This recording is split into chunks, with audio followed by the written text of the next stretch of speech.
press the garage door opener, both doors go up at the same time. Let's see it. And then again, they go down right away, okay? Actually, let's switch it up. Let's start with you with the arms up, so the doors are open. And now when we press the garage door opener, they go down and up automatically, okay? Down and up. Down and up. Okay. We got it. Okay, so now they're up. And if we move our ladder through here slowly, we're going to quickly realize that it doesn't fit. So go ahead and close the garage door. It doesn't fit.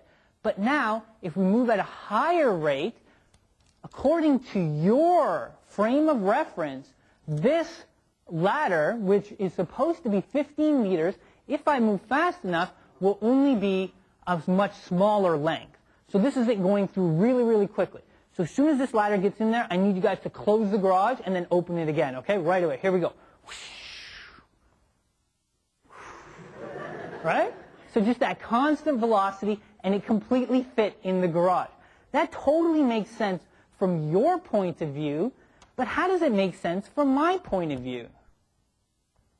If I'm traveling with the ladder through the barn, the ladder doesn't shrink for me. It's still 15 meters long. But in fact, what does happen for me? If length contracts, the distance of the garage, that is the length of the garage, gets smaller. So can I have you two standing closer together? A little further than that. They're friendly. But so what we have is, not only do I have a 15-meter ladder, I now have a garage that's probably only 6 or 7 meters big. How in the world am I going to fit this ladder in there? How can you reconcile the fact that you can see both doors closing around my ladder and then opening back up, and with me saying that this is possible, that I can get through this garage door with both of the doors closing and opening? Anybody got an idea? Let's take a while to think about it. I've got a couple of hands up.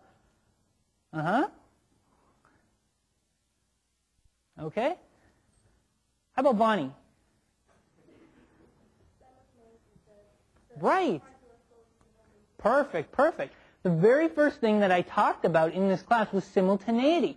Remember, events that occur in one frame of reference need not occur in the other frame of reference at the same time. So what happens in my point of view, because I'm moving so fast, is the following. Is garage door up, and this time they're going to move separately. So according to me, this is what I see. I'm moving through here, all of a sudden the garage door at the back goes down and up again. And I move through, and as soon as I get through, the back door goes down and up again, and I'm through. So the event that was simultaneous in your frame of reference was not simultaneous in my frame of reference, and I easily made it through the garage. How about a round of applause for my students? There we go.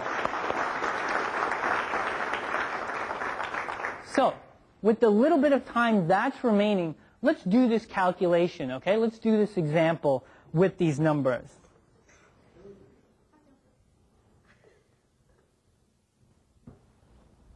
Okay, so let's say that the velocity is equal to 0.75 c's. That's how fast we need to go to do this problem. And if we were to figure out what the length of the ladder was according to your frame of reference, we would just write L is equal to L proper divided by gamma. And with that speed, we would end up with 9.9 meters. And that fits into our garage, doesn't it? So, conclusion, according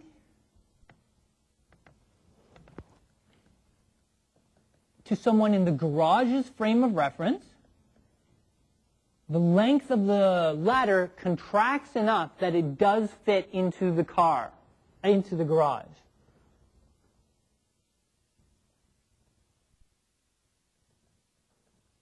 Okay, very good. Now, how are we going to do it in the other way? Well, if we just did a straight length calculation, we would actually find out that the length of the garage, according to the fellow who's running, is now equal to the garage divided by gamma is only equal to 6.6 meters. So right away, our intuition tells us, uh-oh, that 15-meter ladder cannot fit in the 6.6-meter garage at the same time. But that's okay due to simultaneity. Because of simultaneity, we know that the object will go into the garage, the front door will close and open right in front of him, passes through, and once the back of the ladder is past the front door, it'll open and close and go on. Is everybody following that? Do you see how the signal in the direction that you're going in has got to reach you before the one behind? Okay. Okay, that's great. So what did we learn in this class today? We talked about special relativity and its postulates, but more importantly, we talked about the results, the consequences of these postulates. And what we figured out is that in relativistic mechanics, there is no such thing as an absolute length or an absolute time interval. It really depends on where you are, how you're looking at something. Also, the events that are simultaneous in one frame of reference are not necessarily simultaneous in another moving reference frame. Now, today was just our first kind of look at special relativity. There's a whole bunch of interesting stuff that comes into play when we start talking about velocity and energy and momentum and all this other great stuff. But unfortunately, that's going to have to wait for another day. And for those that are having a bit of trouble realizing what relativity is all about right now, I think we should end this with a quote from Albert Einstein. And he said that when a man sits with a pretty girl for an hour, it seems like a minute. But let him sit on a hot stove for a minute, and it's longer than any hour. That's relativity. Thank you.